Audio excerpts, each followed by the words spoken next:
Good morning, everyone. It is with great gratefulness and humility that I join you today. Just a quick story before I get into my presentation about how I'm here from Arizona. 8 years ago, I started with a real estate management firm. And I'd come from another corporation, so I was used to having structure and some of the things that we spoke about over the last 2 days. I was used to those things being in place. Those were larger companies, of course. But this company was smaller. We had between 50 and 125 people. And I joined the organization, and when I got there, I realized we literally had one department, and that was accounting. They wanted to make sure their money was right, and that was good for them, but no HR, nothing. As a matter of fact, when I asked, hey, where are our departments? I was laughed at, and they said, oh, you are the department. And that was a little strange for me and overwhelming. And what I found with that company is that I'm a kind of person that I will get in there and I will fill a need. I found that about my personality. I'm very fill a need, let's get this done. But what I found was there were so many needs that that organization didn't know that they needed. They didn't know what they didn't know. And not only that, they were actually looking to expand into California. After already being in 2 states, Arizona, okay, great. Texas, okay, but now going into California, and I just left that market, so I knew that California was a pretty tough market to go into without any departments. Long story short, I joined the organization, no departments, and overwhelmed. There was no one to do any of the necessary functions of the organization, and so I needed help. And wasn't sure who I could go to within the organization because I knew that I was pretty much on my own. And what are we doing? We're really, really scared, and we really, really need to find the exact right answer. We Google. And when I Googled, I typed in every keyword that I knew. Workplace sucketness. Scared to death. We're going to fail. And when I looked up all of these things and actually came up with a viable keyword search, concerned about my workplace, how to help my workplace, healthier workplace, I saw your workplace. And I went to the website, and I couldn't believe it. It was literally like Christmas morning, and I was like, oh my gosh, really? Yes, that's what we have. Yes, that's what we have. Yes, that's what we have. And I read all of the articles, and I was so excited. And not only that, I printed them all out and tried to show them to my bosses. My bosses are like, are you serious? We hired you to read. Are you serious? We don't read. And so, not a problem. And so, we were able to gather teams together at our corporation. And this was 8 years ago. So, my history with your workplace spans 8 years, and yet I shook Vera's hand, or had the pleasure and honor of shaking Vera's hand for the first time today. So I am so grateful, and so grateful to be able to share this story of success with Parawest Management. Parawest Management is the firm. We've been in business for 15 years. I've been with Parawest for 8 of those 15 years. Very honored to be a part of that organization, based on what I've learned. So what we do here matters. What you're learning in our exchange of information, it matters. And I want to share just a little bit about how it matters, if you'll let me.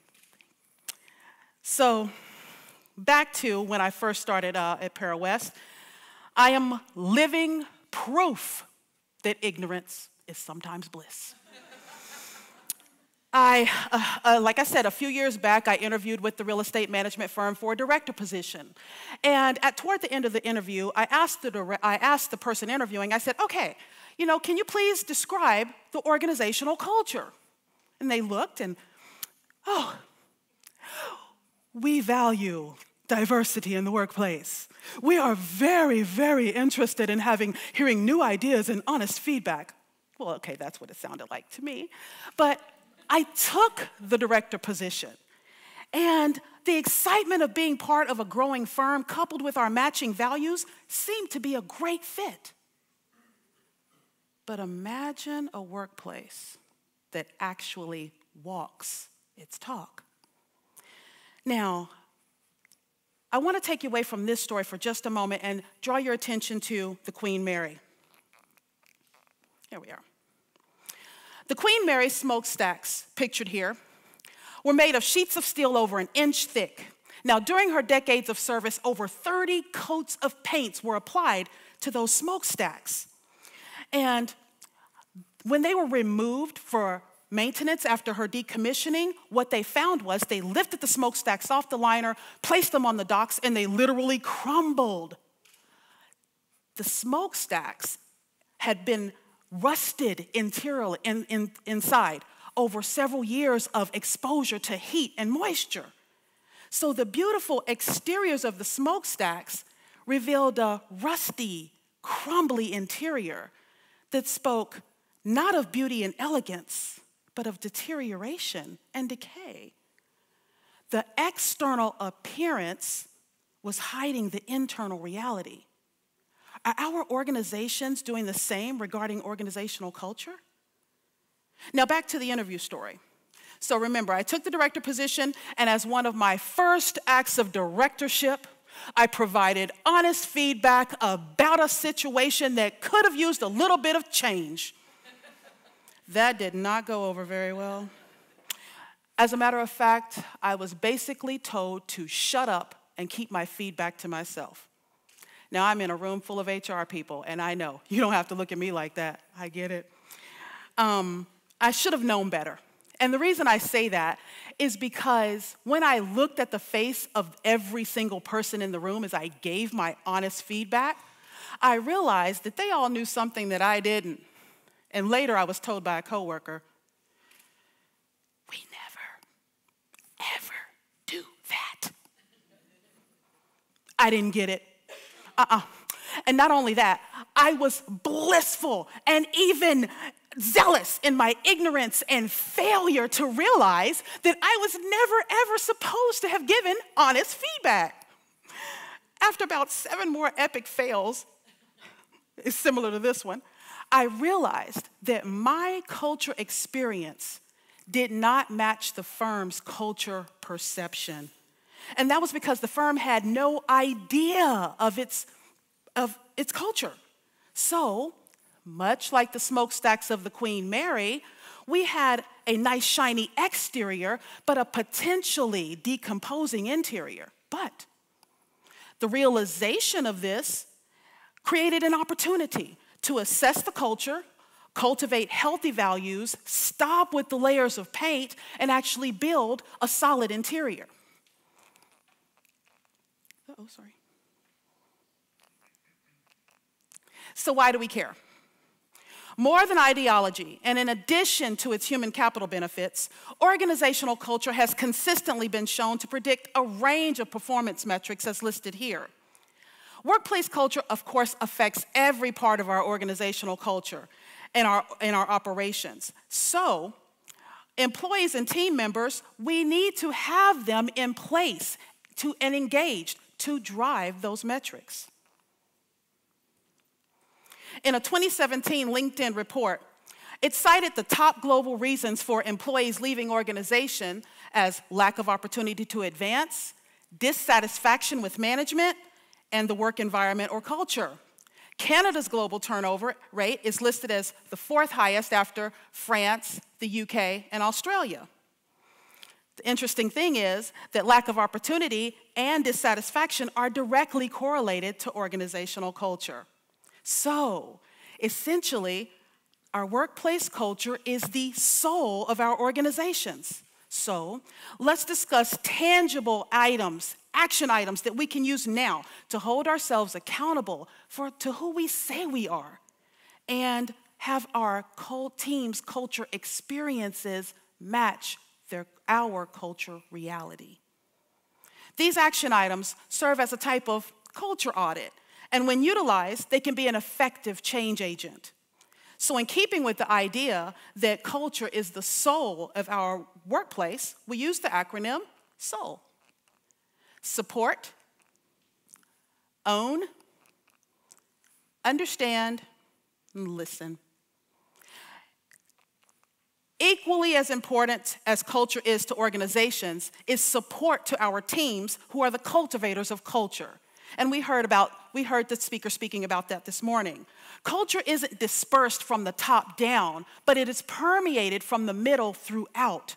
So the first step in assessing our culture is to understand that cultivating a healthy workplace is an all of us topic, not just an HR topic. Another thing we can do is support the value that each team member brings to the organization or team. And yes, this can be done. We can utilize both strengths and weaknesses, and it's okay to share our weaknesses and failures with our teams. Our attitude towards mistakes directly affect the team's ability and willingness to learn from them. Good, bad, healthy, or sad, it's your culture, so own it. Sometimes it's really hard looking in the proverbial corporate mirror at ourselves, especially if we don't like what we see. But we can use that mirror image to make changes where necessary. And as leaders, we also must embrace the level of humility needed to receive that which can help us improve. And be okay with honesty. Honesty reveals. It may even hurt sometimes, but it also heals. Directly related to owning our true culture is understanding the necessary actions needed to grow what works and change what doesn't. And the best way to understand is to ask. Now, at our firm, we use the roundtable method. And this method involves creating a culture team comprised of at least one person from each position type. And at the roundtable, two concepts prevail: honesty and equality. There are no bosses, no subordinates, simply a team of people with one goal in mind. And that goal is to create a work environment that they enjoy, that they want to come to, and that in turn will attract and retain other talented individuals. One thing about actively listening is that we won't always like what we hear. But active listening involves having the hard conversations, leaning into those conversations and listening for areas of opportunity. The roundtable culture audit helped our firm shed the coats of paint and essentially hid the internal truth. And over time, that once unwelcome, honest feedback became a lifeline for the organization. And this is one of just several positive examples of soul at work. Customers will never love a company until the employees love it first. Let's walk our talk by cultivating healthy culture experiences through support, ownership, understanding, and listening. I look forward to speaking more about my story and about our roundtable method in a breakout session. Thank you so much.